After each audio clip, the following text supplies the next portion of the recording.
Buenas noches, amigas, amigos.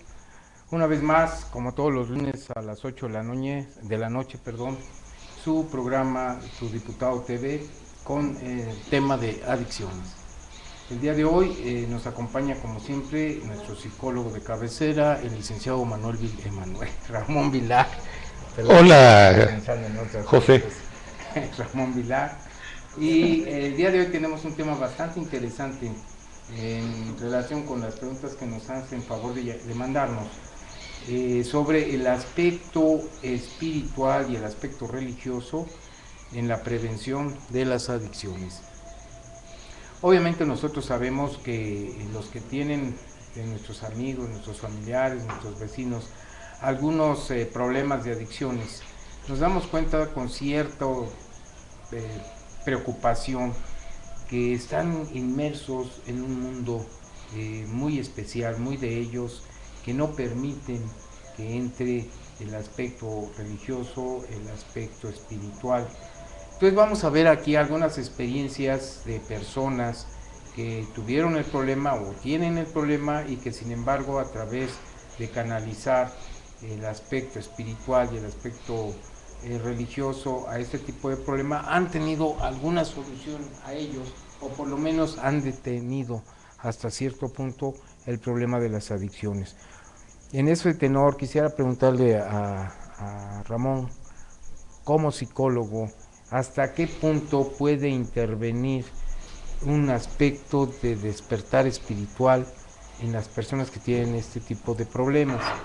El programa de Alcohólicos Anónimos nos habla de un despertar espiritual, que es un despertar de conciencia de la persona que presenta una adicción, concretamente el alcoholismo, en el caso de Alcohólicos Anónimos, con ese mundo espiritual que llega a ellos y que muchos inclusive han cambiado su religión, sus creencias y se han metido, han participado en algunas religiones que les han ayudado. ¿Tú qué nos puedes decir sobre ese particular?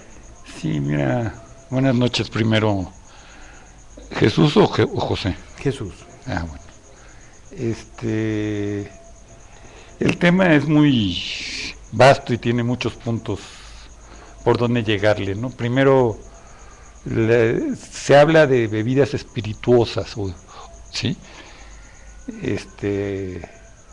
Un amigo mío esotérico, estando en Escocia, vio un sitio que decían los mejores espíritus de Escocia y creyó que eran fantasmas y cosas de estas. Se fue a ver y era los mejores whiskies de Escocia estaban en ese sitio.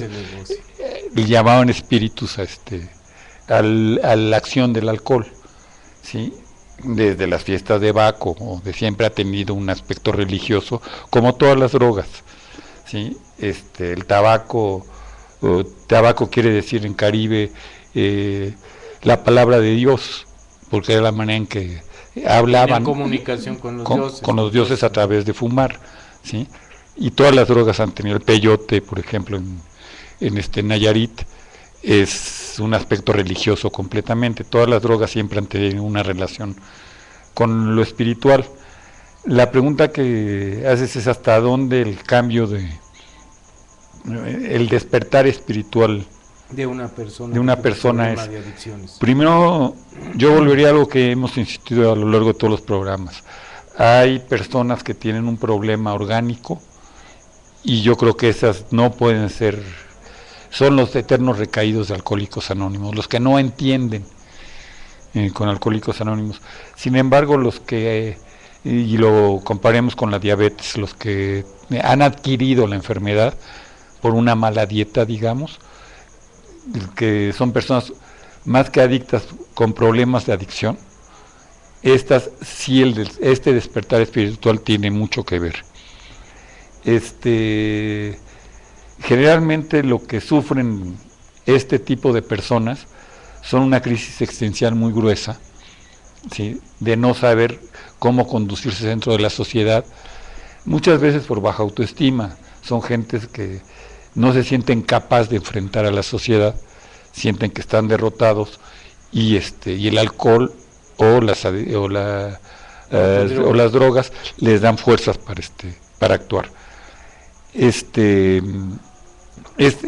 crisis existencial que tienen les crea mucha angustia, ¿sí? Y el alcohol se las vuelve a calmar. Antes de meternos a esto, de siempre ha habido, por ejemplo, uno de las gentes que más atacó en las cuestiones del alcoholismo fue Matt Talbot en Inglaterra. ¿Quién? Matt Talbot. Matt Talbot. Ajá. Hay inclusive varios grupos de alcohólicos anónimos que toman el nombre de Matt Talbot. Este fue un obrero irlandés en el siglo XIX, ¿sí? Que tenía un grave problema de alcoholismo y a través de meterse en su religión dejó de beber y estuvo ayudando a muchos alcohólicos a recuperarse de esto. En México las primeras tratamientos que hubo de alcoholismo, por ejemplo, ahorita conocemos el Hospital Psiquiátrico Fray Bernardino Álvarez. Bueno, este fraile de la colonia puso un hospital para enfermedades mentales y alcoholismo, ¿sí? De las poblaciones indígenas, ¿sí? Metiendo la religión como tratamiento a terapéutico. Quiero decir con esto que siempre ha habido este tipo de acercamientos en México. Cuando antes de que se consolidara Alcohólicos Anónimos en México, se hicieron unas granjas en Guanajuato manejadas por el obispo de El Bajío, donde se internaban a los alcohólicos a tener despertares espirituales a golpes, ¿sí? O sea, lo mismo que pasaba en los anexos, con castigos, porque se veía, y es la bronca que tienen los espirituales, la otra situación que quisiera hablar, porque tiene un punto de vista moral, ¿sí? Como que esta enfermedad son malos los alcohólicos, y no es un problema de maldad o de hacer las cosas bien o mal, es un problema de enfermedad que había que ubicar, ¿sí? Se supone que los orígenes de Alcohólicos Anónimos, y lo cuenta Bill W., no se supone, los principios de Alcohólicos Anónimos vienen cuando a este fundador de Alcohólicos Anónimos, todavía no lo fundaba obviamente, que andaba en un alcoholismo activo, lo llega a visitar un viejo amigo, ¿sí? Y le dice que no quiere beber porque ya tiene religión, ¿sí? Él se había dejado de beber en ese tiempo, aunque luego recayó en unos grupos llamados Oxford, que eran unos grupos en Estados Unidos, que hay muchas religiones o muchas sectas cristianas. Los grupos Oxford buscaban regresar a los inicios del cristianismo, a los padres de la iglesia, donde el cristianismo era comunitario, vivían en comunas los cristianos y querían fundar una cosa de este estilo. Los grupos Oxford desaparecieron porque el fundador de estos grupos fue pro-nazi, ¿sí? Y cuando vino la Segunda Guerra Mundial, fueron desprestigiados estos grupos, pero en los 30 tuvieron mucha influencia en Estados Unidos. El que llevó y el que creó, el que empezó a tratar esto de los grupos Oxford fue paciente del doctor Carl Jung, ¿sí? El psiquiatra, el psicoanalista. El psicoanalista, Carl Gustav Jung. Él fue cofundador, Jung fue discípulo o cofundador del psicoanálisis con Freud, ¿sí? Aunque luego fue desprestigiado porque él creía mucho en las cuestiones espirituales espiritistas más que espirituales. Y espirituales completamente, ¿sí? A diferencia de Freud, que creía que la libido, la pulsión sexual era la única que tenía fuerza, ¿sí? Y para Jung había otros factores.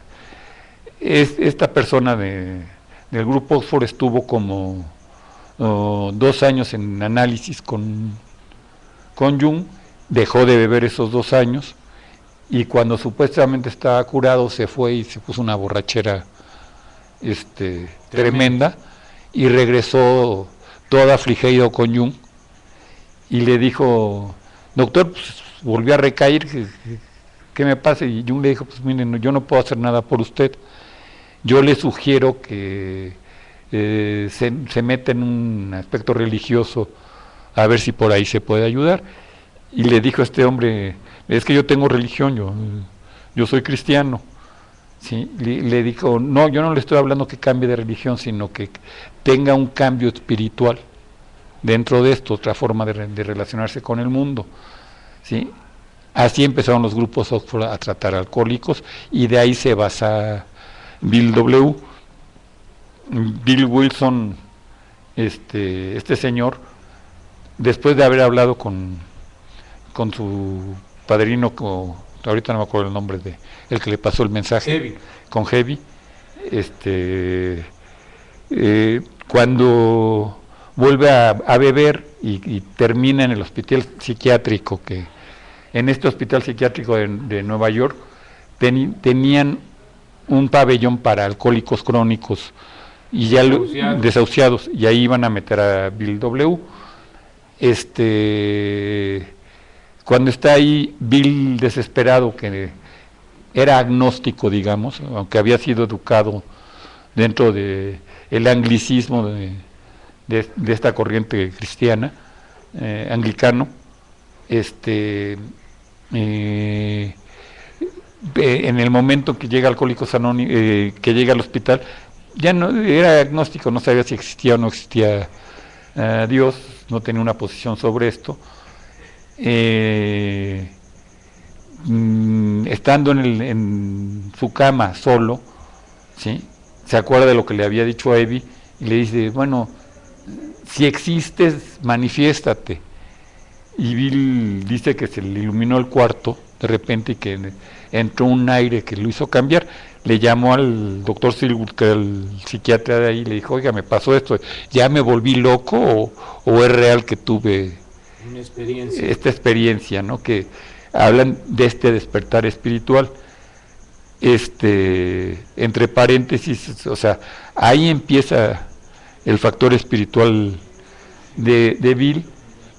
Entre paréntesis, él quiso repetir esta experiencia, o saber si esta experiencia había sido una conciencia alterada nada más, y años después, esto fue en los 30, en los 50, 20 años después, a Bill lo invitan a participar en el grupo de apoyo, en el grupo experimental, digamos, de la creación del LSD, que el LSD fue hecho por dos psiquiatras tratando de crear cambios de conciencia alterado para cambiar determinadas cosas.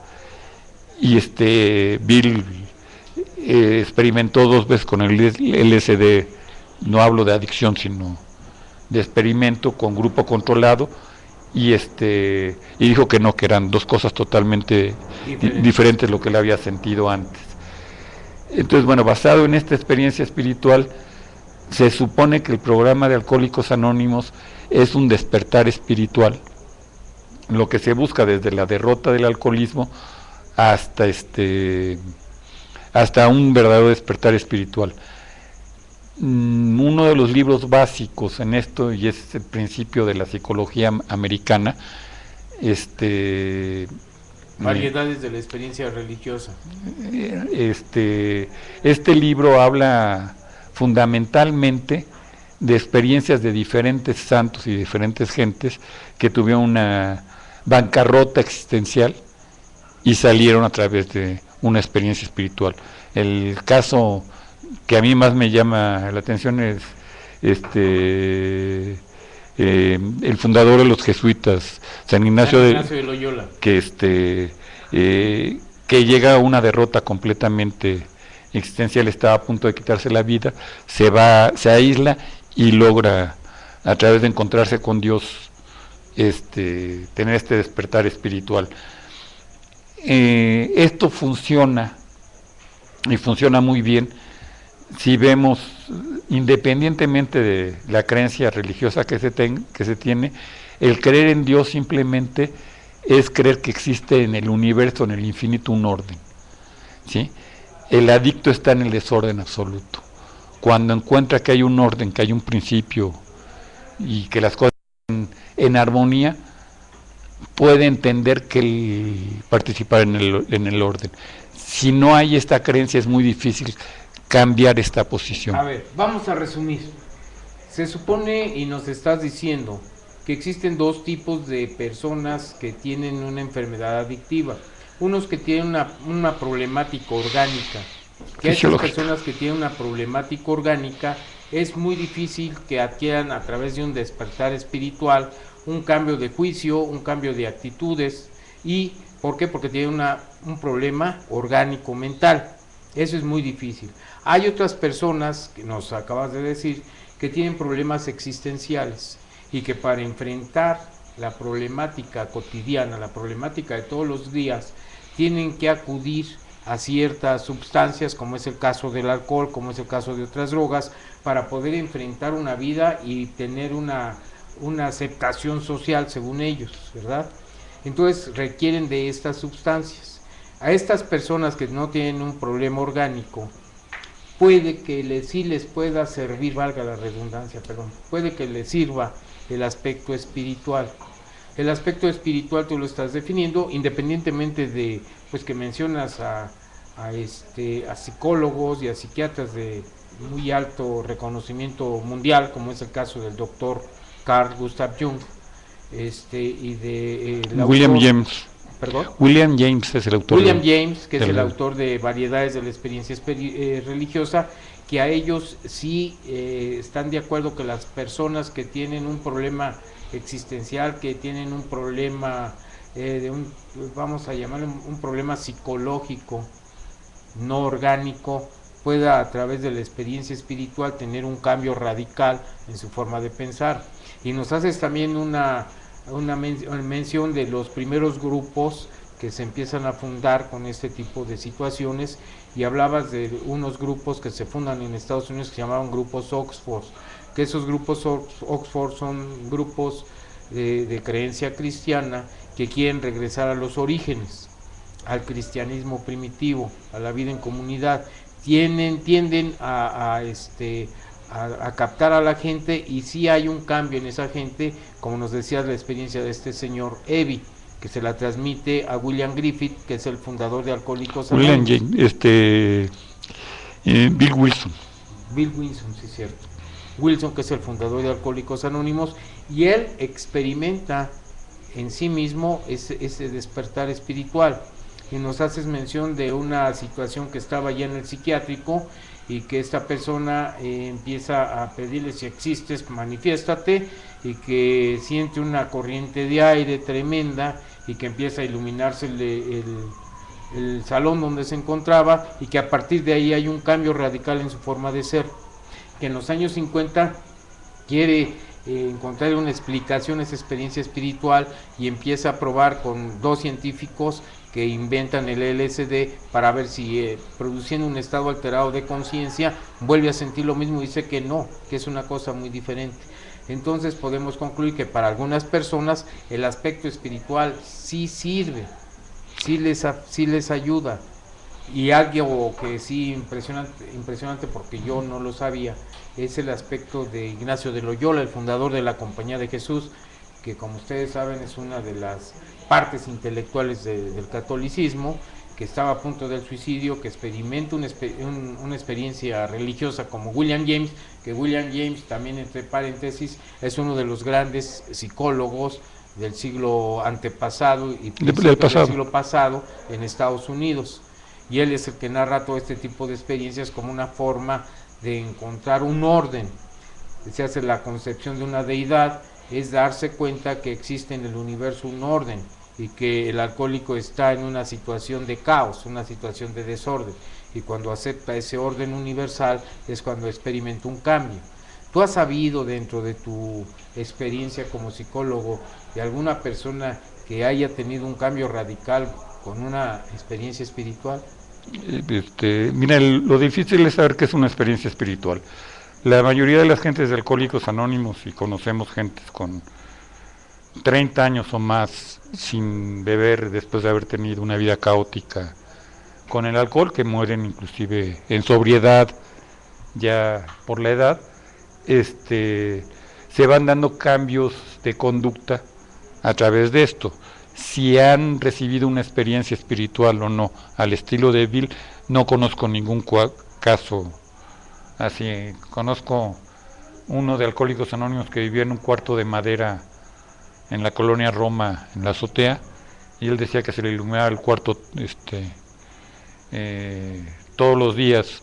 Y pues, ¿cómo que se te ilumina el cuarto? Así que vivo en la esquina y cuando dan vuelta los coches se iluminan mi cuarto y por las rendijas se mete, pero era otra cosa totalmente diferente. No, es que no, este tema que estás tocando es muy interesante, porque la historia nos cuenta situaciones, por ejemplo, de Agustín de Hipona, San Agustín, que que también lo trata William James. experimenta un despertar espiritual y hay un cambio radical en su forma de ser, de actuar, de pensar, y se convierte al catolicismo y es uno de los principales teólogos del siglo II o III, ¿sí? Agustín de Hipona, San Agustín. Y también se da el caso de un santo mexicano, San Felipe de Jesús, que también decía que llevaba una vida muy azarosa y que sin embargo encuentra un despertar espiritual y cambia totalmente hasta el momento de llegar a la santidad. Esto se puede dar con las personas que sin tener un mal orgánico tienen el problema de adicción, o también simplemente con la consulta a un buen psicólogo que lo guíe para que él encuentre cuál es la deformación que tuvo en su primera, segunda infancia o en su adolescencia, o por qué de esa necesidad o ese estado de minusvalía que comentabas. A ver, mira, yo como veo esto, entre paréntesis, lo de Agustín también lo trata William James en el libro de Variedades de Experiencia Espiritual. William James es el fundador de la escuela psicológica norteamericana. Es decir, la psicología americana surge con William James. No es un ser menor, vaya, un psicólogo menor. Claro. Y su libro más importante es que es una serie de conferencias que él va a dar a Europa. Por primera vez un americano iba a enseñarle a los europeos, no al revés. ¿Sí?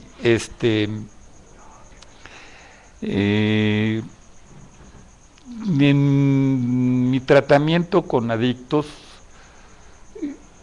lo que yo veo es la gente que siento que les puede funcionar a Alcohólicos Anónimos, los mando inmediatamente a Alcohólicos Anónimos. Alcohólicos Anónimos no les cuesta y tiene la gran ventaja, a diferencia del tratamiento terapéutico conmigo o con cualquier psicólogo, en que se tienen que involucrar completamente. Conmigo a lo mejor están de pacientes pasivos, ¿sí? Ajá, doctor, a ver, cúreme, ¿sí? Y no hacen nada. Y en Alcohólicos Anónimos se les exige hacer algo porque no les cobran. Entonces eso funciona más. Yo me dedico más a los casos que no funcionan dentro de Alcohólicos Anónimos, que es una infinidad de casos. O sea, yo siento que hay más gentes que no les funciona que sí les funciona, ¿sí?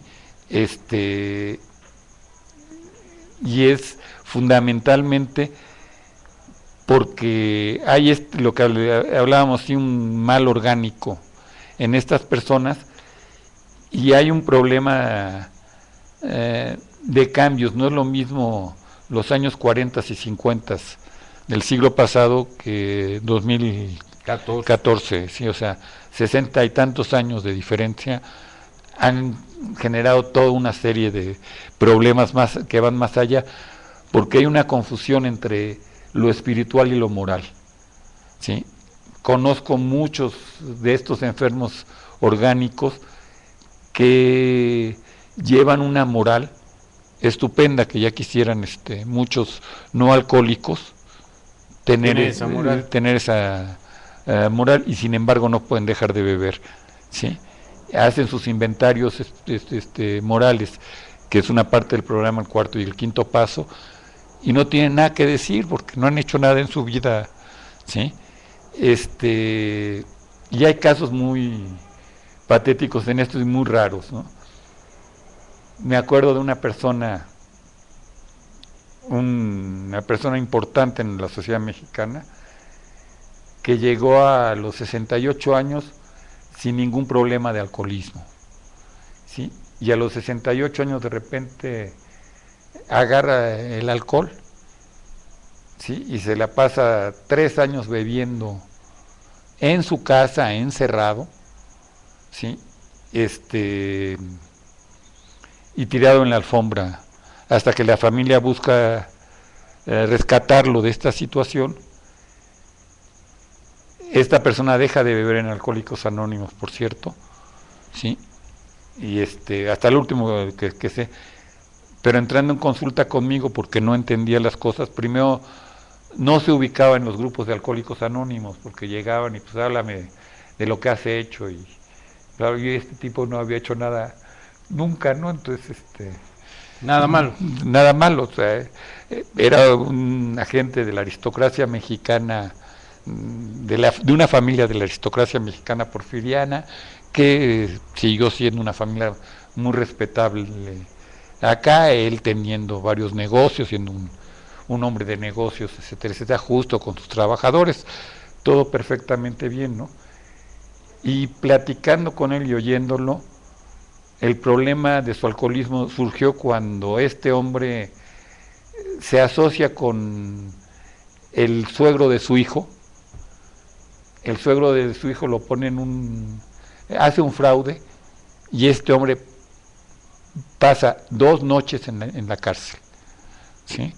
La familia lo saca, y a partir de eso se le viene un derrumbamiento moral, porque él nunca aceptaría su educación, y que su educación, cómo fue a la cárcel siendo un hombre probo. Y esto fue lo que le provocó el alcoholismo, ¿sí? Hubo que removerle moralmente esto, y cuando lo logró aceptar dejó de beber tranquilamente, ¿sí? Ya inclusive sé que ya no va a los grupos y no bebe, y espero que siga así, porque ya no me ha ido a... Ya no sabes sí, no ha ido a consulta, y van a consulta quien se siente mal, no quien se siente bien, ¿no? Entonces dejó de beber este cuate. Entonces, bueno, está el ingrediente moral, que la gente que no acepta dentro de su moral la manera en que está viviendo, enseguida al entrar en Alcohólicos Anónimos pueden encontrar una justificación. Está la gente que... Tuve un paciente que no le entraba el programa de Alcohólicos Anónimos porque él creía que él no era hijo de Dios, ¿sí? En su primera infancia, sus papás estaban divorciados. El papá hacía que desde la azotea de su casa apedrearan a la mamá cuando iban a buscarlo a los hijos, y la mamá, cuando estaba con él, le decía que él no era hijo de Dios y que Dios lo iba a castigar, etcétera, etcétera. Cuando creció y en una catarsis con él, el chavo no podía creer en Dios, ¿no? O sea, decía, es que Dios no me quiere a mí, ¿no? No es que yo no crea en él, sino que él no me quiere. Ajá. Entonces, lo tenía muy introyectado. Desechado por la deidad, pues imagínate, de los seres humanos. Bien, fíjate que tú tocaste 2 nombres muy interesantes, muy importantes en lo que es la trayectoria de todo lo que la ciencia de la psicología. Hablaste de Carl Gustav Jung y hablaste de William James, que son grandes de la psicología universal. Tú también dijiste algo que me interesó respecto a Jung, que Jung empieza con Freud, por ahí por 1914, y después se separa de Freud porque no tenía una gran validez científica, o algo, escuché así, el hecho de que él creía en el espiritismo, o en el aspecto de los espíritus. Yo me pregunto, en pleno siglo XXI, un psiquiatra, un psicólogo de la calidad de Jung, ¿podía creer en aspectos paranormales? ¿Podría decir que el alcoholismo, la persona que tiene un problema de alcoholismo podría tener también un problema de algo paranormal? A ver, primero, no es cierto que Jung estuviera tratando con espiritistas y con gentes así, y entonces inclusive vamos a dejar de hablar de adicciones y nos metemos en la mano peluda, versión adictiva.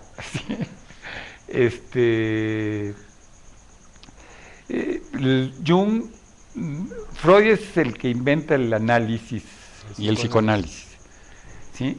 Lo inventa porque, bueno, él se da cuenta, y en este sentido es un gran avance, de la importancia del inconsciente o de los actos inconscientes que hacemos los seres humanos y que no tienen una explicación, ¿sí? Y entonces quiere hablar directamente con el inconsciente.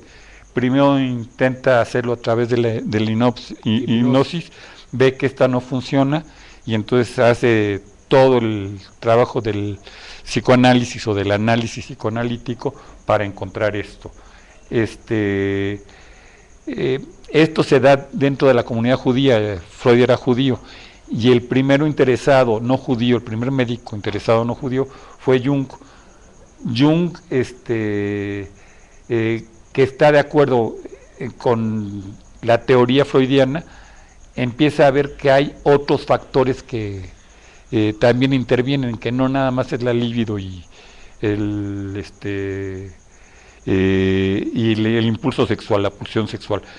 Esto se da a través, Jung lo primero que descubre es que hay un inconsciente colectivo, es decir, que estamos conectados con el inconsciente de la sociedad y que esto repercute en nosotros y actuamos a través de... Lo que llamó el arquetipo.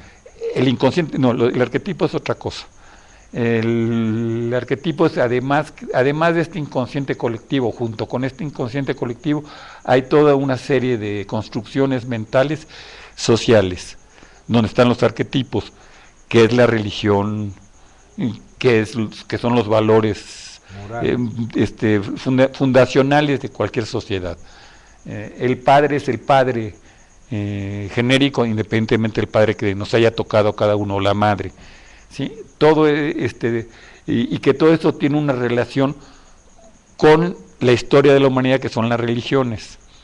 Y ahí se pone a estudiar las diferentes religiones y estudia todas las corrientes religiosas. Jung nunca asistió a un grupo de Kardec a levantar la mesa, etcétera, etcétera, para nada, nunca hizo esas cosas. Es la vulgarización de Jung y el desprestigio, y no tiene nada que ver científicamente. Yo trato con muchos pacientes duales, una enfermedad mental y el inconsciente, y me llegan hablando de fantasmas y de visiones que tienen. Si yo niego esas visiones y quiero verlo todo pseudocientíficamente, no va a tener ningún contacto con el paciente.